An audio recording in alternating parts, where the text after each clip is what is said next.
Hey BookTube, I'm back for another video. So this video will be sort of like a Friday Reads, because it is Friday and I haven't recapped what I've been reading for the month of March so far, so I thought I'd get into that now. This has been quite a good reading month for me, not in the terms of volume, though I have ever since I finished reading The Tale of Genji in January, or in very early February, I have been choosing a lot of shorter works to read, so I've been going through books a lot quicker than I'm used to, because I like to read longer works and just sit with them for a while. But it's been a lot of fun ever since in February, picking up shorter works that I've had on my TBR that I've always wanted to read, and then actually getting them read. So we're gonna start with my ongoing Western Canon reading list project. If you don't know what that is, I do have an introduction video on my channel. I made that in, I think, mid-January. I've been planning to do more videos on that, so those will come soon, hopefully. But I'm currently reading Aristotle, because that's where I am in the chronology of Western Canon literature. And I've read quite a bit of Aristotle already, but I have two more works of Aristotle to go, or I had two more. And the last big one on my list was Rhetoric, Aristotle's Rhetoric, and I was going to read it in this edition here. This is translated with an essay by Robert C. Bartlett, and Aristotle's Rhetoric is just about speaking and how to the very anatomy of persuasive speech. And I was going to read it in this edition because this is a new translation, or fairly new, I think 2018 or something. And so I was looking forward to reading this. But then when I read the translator, Robert C. Bartlett, when I read his translator's preface or whatever, when he was talking about how he translated this work, he said he made it as literal as possible, which is horrifying for a new reader like me when it comes to Aristotle, because Aristotle is an absolute mess to read, and having a literal as possible translation is only gonna convey that and make it probably even messier in English. So I read probably the first 15 pages or so of this, and I put it aside because I was understanding almost nothing. So then I decided to go to my other edition of Aristotle that I have. This is the Delphi Classics Complete Works of Aristotle. If you're not familiar with Delphi Classics, they are a classic ebook site where they put all the works that are in the public domain from a certain author, and they put it into one big EPUB file, and then you can buy it for fairly cheap. It's like $2-3 or something, and usually you can get a lot of stuff on there that are not available on like Project Gutenberg or anything like that. So then this has all the works of Aristotle in translations that are in the public domain in one volume. And I read the edition that they have here of the Rhetoric, because since this edition is in the public domain and it's from over 100 years ago, it actually read quite well. And it's translated by W. Rise Roberts. And so that's the translation that I read for Aristotle's Rhetoric. And the work itself is kind of weird. It doesn't really get into the anatomy of public speaking until the very end. And then that's when he starts giving all these different explanations on how to be persuasive and how to convince the people you're speaking to in different settings, and how to manipulate your audience. And he doesn't use the term manipulation, but it certainly seemed like that to me, that he was giving an account on how to manipulate your audience, and basically how to lie to your audience in order to persuade them over onto your side for whatever it is that you're speaking about. And he gives three distinctions of when you would use rhetoric, or when you would be publicly speaking. What were they? One of them was in law courts, when there's like disputes between two people, and then you have like the defendant and the person. Um, yeah, you have the two sides of the debate there, and you have to persuade uh, your side is the right side. And then there's also the ceremonial speeches, which are more like for occasions, special occasions, most likely religious occasions. He doesn't talk a whole lot about those because those are the least interesting for him. And then there's the other one, which I believe was political debates, when you're involved in politics and you're trying to persuade the other people uh, to follow your idea in any kind of political pursuit. So that would be like in Athens terms, it would be when all the older males who are eligible for voting are getting together in order to make political decisions. They would have to try to be persuasive over their own ideas and get other people to agree. And those are that's and the most interesting part, I would say, would be his in the middle of the rhetoric. Aristotle actually goes into a deep account on different emotions and how to appeal to these different emotions, but also how these emotions persuade people, or how they impact people. And I find that really interesting, reading Aristotle's accounts of how different emotions like anger and fear and pity and I think he goes through the positives as well, like happiness and whatnot, or not happiness, because happiness, he doesn't consider that an emotion, but um, I don't know. It's been a little bit. It's been probably a week and a half, 2 weeks since I've read this, but um, I thought it was interesting enough, but I don't see it as being one of the more important works of Aristotle that I've read, if that makes sense. And so that was Aristotle that I've read. Then moving on, I want to go to another book that I finished since last time I gave a reading update, and that this book was a book that I did not expect to read. It was not on TBR. It was not even on my horizon to even remotely consider reading. And it's Tarzan of the Apes by Edgar Rice Burroughs. And the reason why I even picked this up is because I made the mistake, not a mistake, but it was a lot of fun.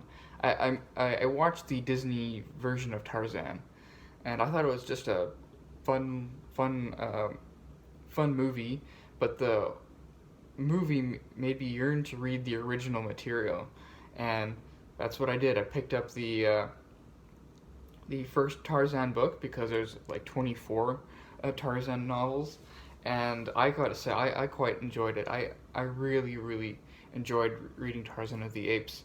It is such a fun tale and such a serious tale too, of a man who, or no, it's about two, like a man and a wife are stranded on the coast of Africa because their ship had been overtaken by the vulgar ship hands who overtook like the British officers, and then the only reason why they spared these two passengers is because they had ended up helping the person who ended up being the leader. And so instead of having these people killed, they just strand them on the coast of Africa and leave them behind. And they're like in the midst of this wild jungle and all sorts of dangerous creatures. And they forge a life for themselves for a few years. And it's not a spoiler to say that they don't end up surviving, but they have a child who does. And a family of apes ends up taking the child in, and he just grows up as an ape. I know, watching some of Steve Donahue's videos on Tarzan, he basically says that Edgar Rice Burroughs didn't really know a whole lot about apes at the time. I mean, this book came out in 1912, so our research on apes has drastically improved since then. And so Edgar Rice Burroughs was basically giving his own impression of what he thought ape culture would be like, which was semi-human, basically, where they have culture and language. Uh, I didn't find that too implausible. I just kind of rolled with it. It didn't seem like it was too out of the place or like too I don't know. They seem like apes to me, but then what do I know uh, about ape culture or the lack thereof? But anyways, it was really interesting to read. He grows up basically into like a superhuman creature because he can swing from vines and from tree to tree, and he's extremely muscular, but he's got the divine light of reason, so that makes him smarter than his ape friends, and he becomes like a formidable force in the jungle, and uh, so I really did enjoy this. Though there is, I would before you go and pick this up, I do want to warn you that there is like a lot of anachronistic ideas in here, like cannibal savages do appear in here. There is a village nearby where they practice cannibalism. Tarzan does a lot of stealing from them, and in the process, he kind of plays around with them, and they think that he's some kind of god who's torturing them from above, and it's kind of weird, but the story itself is fantastic. And then there's another group of people, like 20 years after his parents passed away. 20 years later, another group of people are stranded on the coast of Africa, and that includes, of course, a young woman who Tarzan is smitten with. So, and then the story kind of just goes from there, and it's truly a fantastic story. I really, it's very short. I read it, I could not put it down, and I don't know if I want to pick up the rest of the series though, because for me, this story felt like it was the appeal to it was that it felt like something that possibly could happen. Not, even though, of course, it's wildly implausible, but the idea of this boy growing up among apes, uh, of course, and then becomes like this superhuman figure for the force of good, and who ends up actually in the process teaching himself how to read, incidentally, which I found, which was implausible, but still, like all these implausibilities just seemed natural and seemed almost real, and that was one of the appeals. And the further you go on in this series, the more it seems like this is a fantastic world. Like Tarzan is discovering lost cities and meeting ant people and all that kind of weird stuff. And that to me just doesn't have like the kind of appeal that this novel has. Maybe I'll read the sequel because this did end on a sort of cliffhanger or a bittersweet moment, which is only resolved in the second book.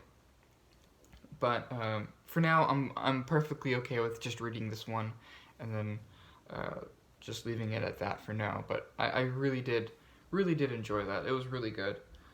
Then the next book that I read was, let's see here. I'm just trying to manipulate my e-readers here.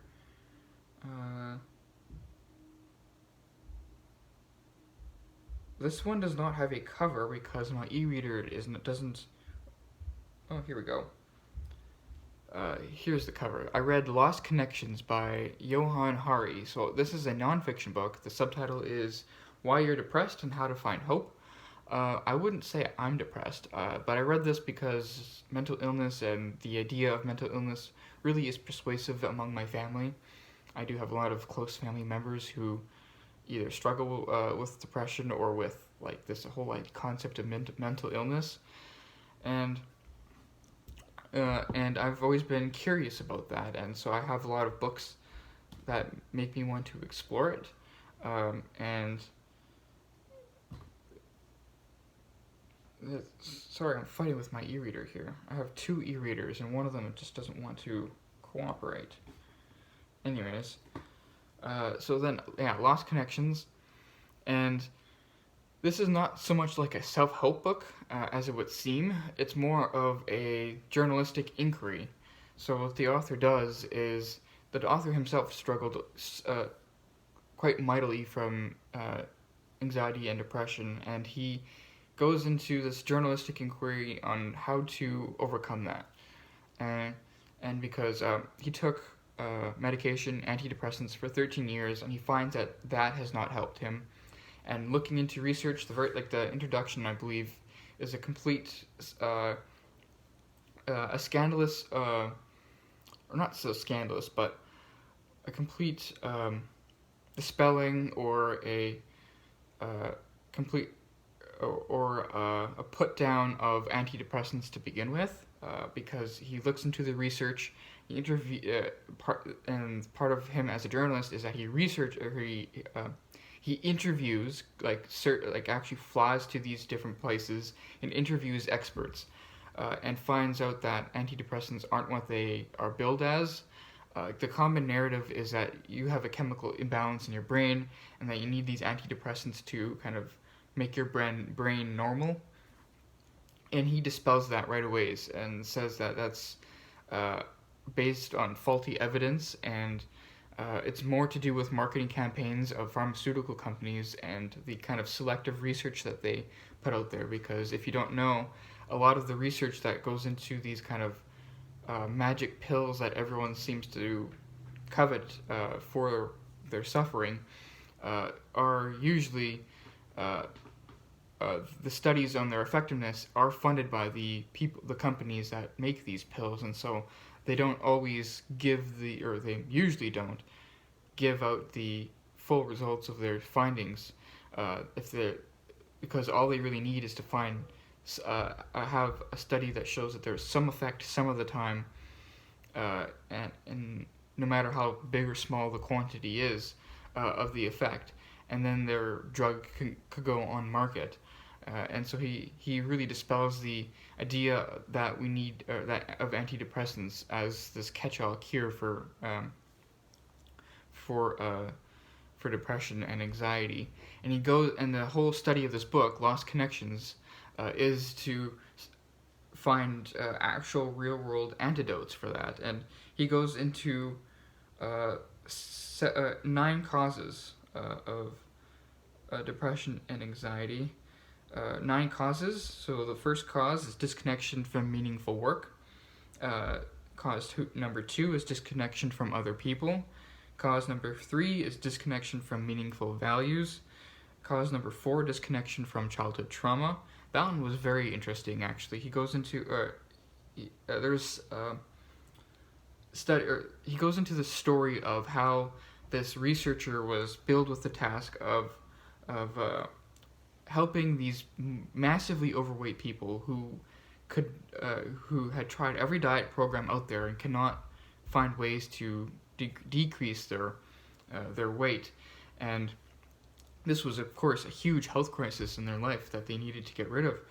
And he ends up finding out, surprisingly, and that the cause of their obesity, the reason why they overeat and the reason why they consume so much calories to gain that much weight has to do with other problems in their life, and they use eating and being overweight as a way to cope with it. For example, one woman, she was not an only case, but one woman hated the idea of male attention.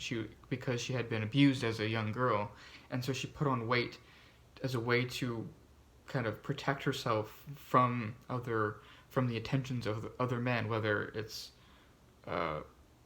innocent attention based on attraction or any other kind of attention. To her, it was all the same, and she kind of put on weight to protect herself from it. So that's the childhood trauma chapter. And then cause 5, disconnection from status and respect. Cause 6, disconnection from the natural world. Cause number 7, disconnection from a hopeful or secure future. And causes 8 and 9 are the real role of the brain and genetics, which he does not deny has an influence, but he argues that the influence of brain and genetics are a lot more minimal than what we've been told, and that they largely are triggered by these other causes that he's talked about. So the circumstances in your life really do play a big role. And I think that the best way to explain that is the opening prologue that he gives to this book, where he, which was absolutely fascinating, where he relates a story where he was in Vietnam and he ate an apple that he had bought from a vendor, and after he ate that apple, he got extremely sick and got and very dehydrated and was extremely nauseous, and he couldn't keep his bodily fluids in control, and he had to go to a doctor, and he basically told the doctor, like, get anything to stop me being so nauseous. Like, I want anything, any kind of medication that will stop me from being so nauseous. And the doctor told him, no, we need your nausea because that shows us what is wrong with you. Or then we can pinpoint the reason, or the certain areas that we need to address in order to help you, help your sickness and help you get better. And he relates that story to depression and anxiety, the areas of where you're nauseous. You need to pinpoint, use those as like a direction to pinpoint what are the causes of your anxiety and depression. Is it because you're disconnected from, is it because you say you hate your work and you're kind of just moving on this treadmill towards this abstract ideal of retirement, but you hate your job and you find no meaningful values in it, or nothing meaningful in it, and you're disconnected from meaningful values, or maybe you're extremely materialistic and you can't, and for you, a meaningful life is just to buy things and to have things, which is one of the main themes of this book, is how the causes of contemporary society really do amplify our current issues with depression and anxiety. And then the second part is when, or part 3 really, is when he gives seven different antidotes to these problems, and how to find, like, and it's not prescriptive at all. Like he just basically interviews people who have solved these issues in their lives, or addressed them at least, and have found meaning and diminished depression and anxiety in response to that, and how that has been quite helpful in their life. So he's not at all prescribing anything, and he doesn't give you, like, here are 5 actionable steps on how to get better. It's more just like, these are the trends on how to, these are the general trends that are the causing of these issues, and here are examples of ways of how people have addressed them for the better.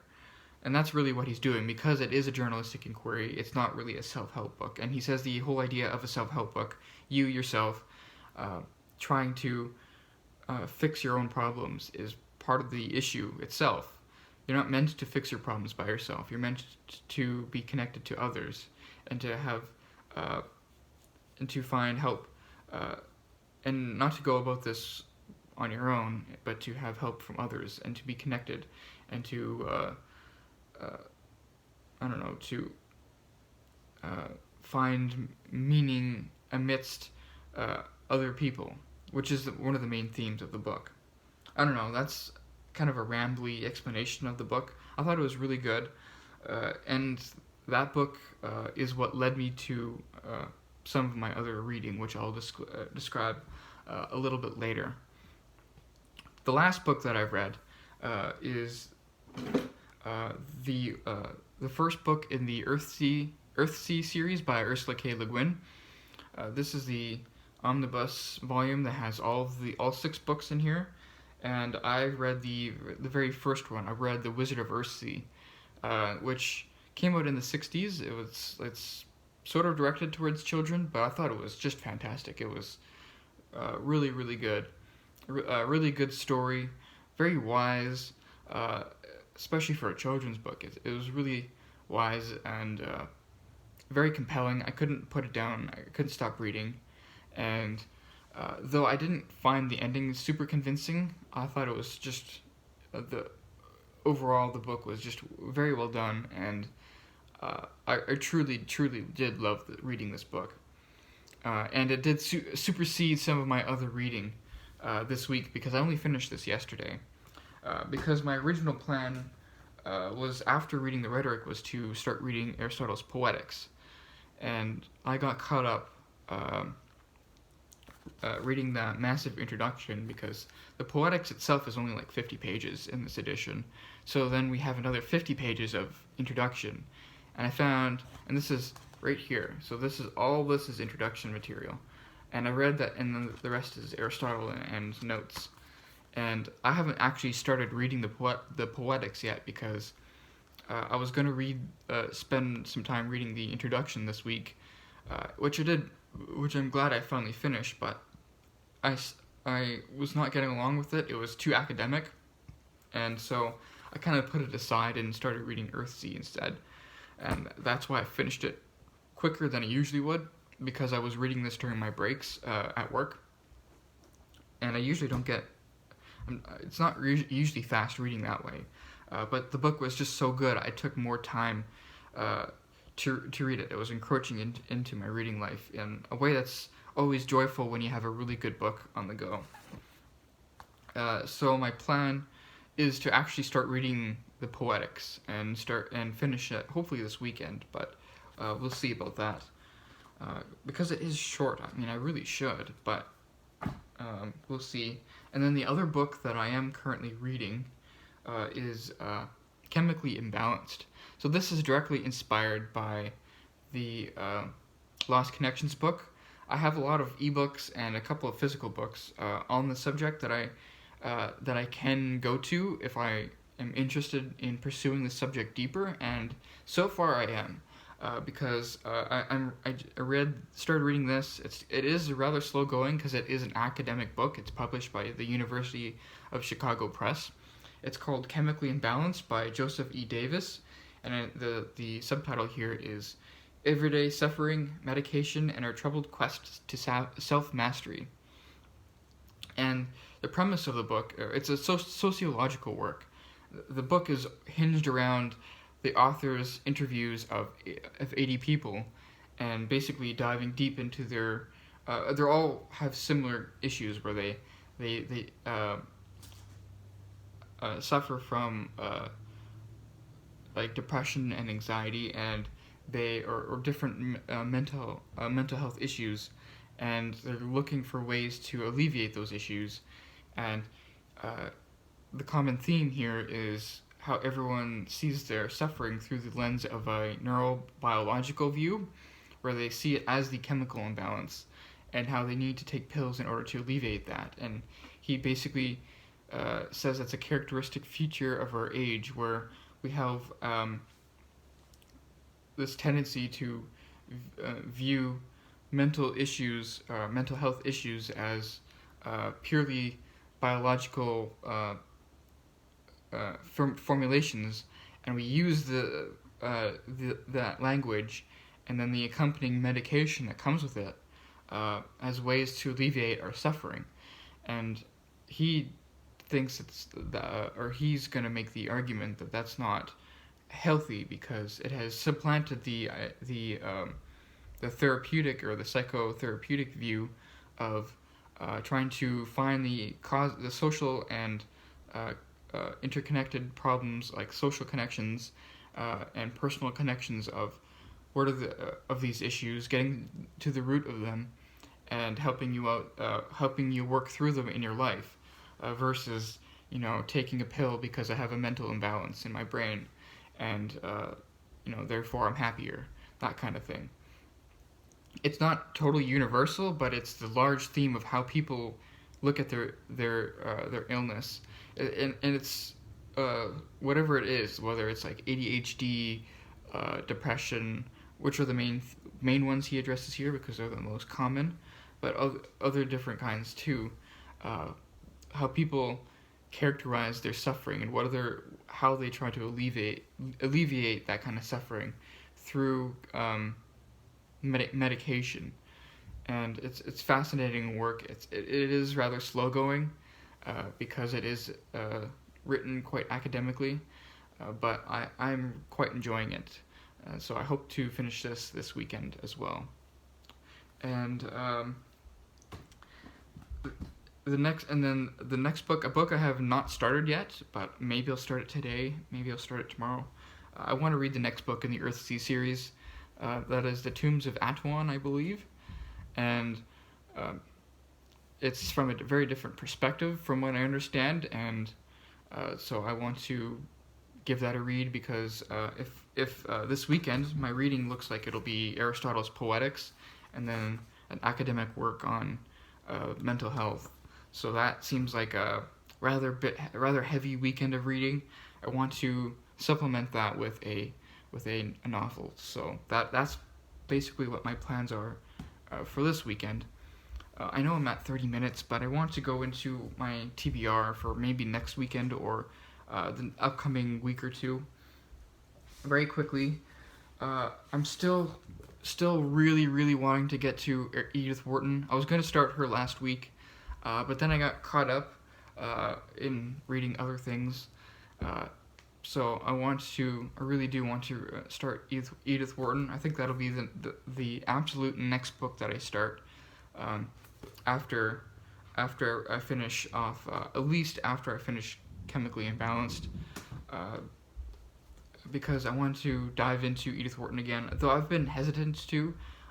I've read this book before, and it's rather tragic, and I kind of know what to expect, and I know that it's, I don't know, I've been rather hesitant, I think, to go through that story again, because the story is not positive at all in any way, and I kind of see her downfall, and Lily Bart's downfall, by the way, and I will go through it. I will read it again. I know that it's a very good book, so I'm going to hunker down and read this next week.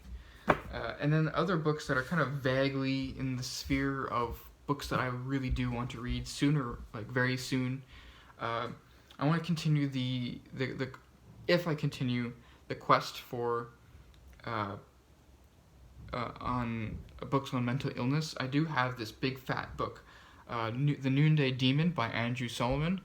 The subtitle here is An Atlas of Depression, and this book came out in the early 2000s, and it's a big book. It's an oversized book. Oversized book on depression and the author's experience with it, and his interviews with other people. It's called An Atlas of Depression because that's basically how he's going about it. Like he's going at it from all these different perspectives, which he breaks down in his chapter headings. So the first I'll read the chapter headings in order here. Depression, breakdowns, treatments, alternatives, populations, addiction, suicide, history, poverty, politics, evolution, hope, and then the last chapter is Since, which is the new chapter that he published in 2015 as an afterword to this book. So it's coming at depression from all these different angles, like all these converging angles, and trying to get at depression.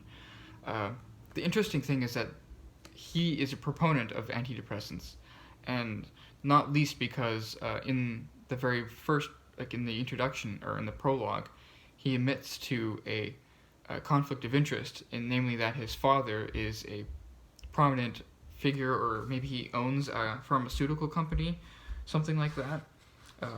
So he does not have the big pharma doomsday skepticism of big pharma that a lot of books on mental illness can have.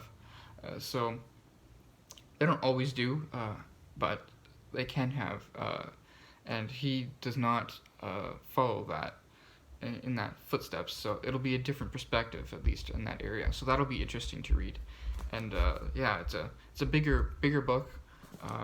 Though I think it'll be very interesting to read. And then following that up is a much smaller book, a very different type of book. This is William William Styron's Darkness Visible, and the subtitle is A Memoir of Madness.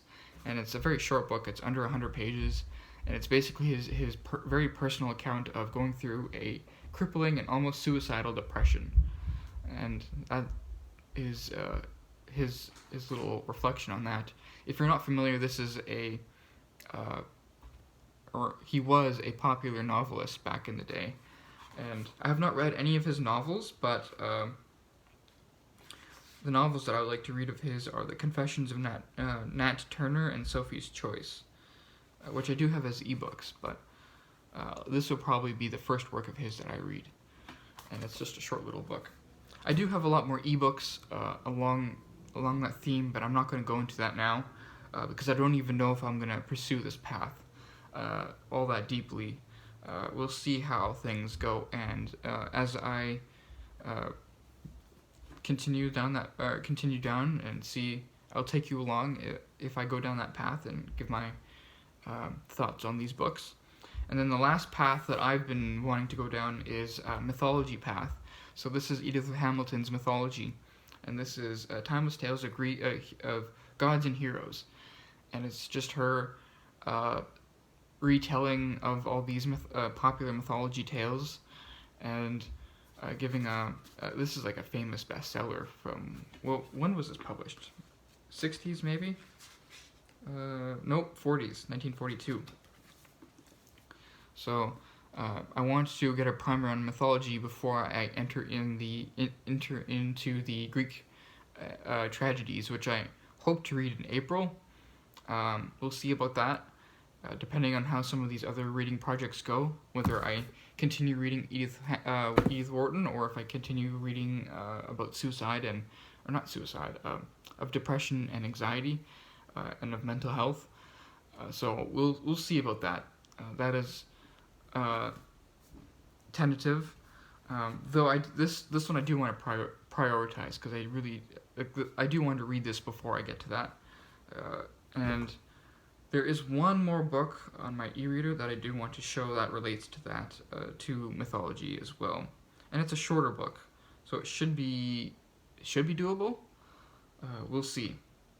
So the book is right here, The Gods of Olympus by Barbara Grzorzi.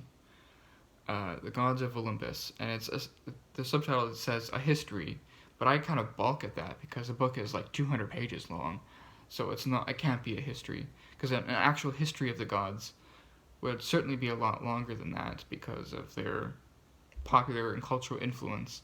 Because I don't think this is just a history of the gods from the Greek and Roman times. This is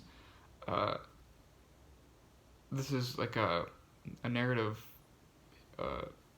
exploration of the gods and their roles in literature, just in general. So I don't know how 200 pages will do this topic justice, but we'll see about that. And because it's short, I do think I should be able to fit it in sometime. But anyways, that's my Friday Reads. It's way longer than it should be, but that's normal for my rambly, very unpolished videos, but whatever. If you've made it this far, congratulations, and I'll see you next time, BookTube.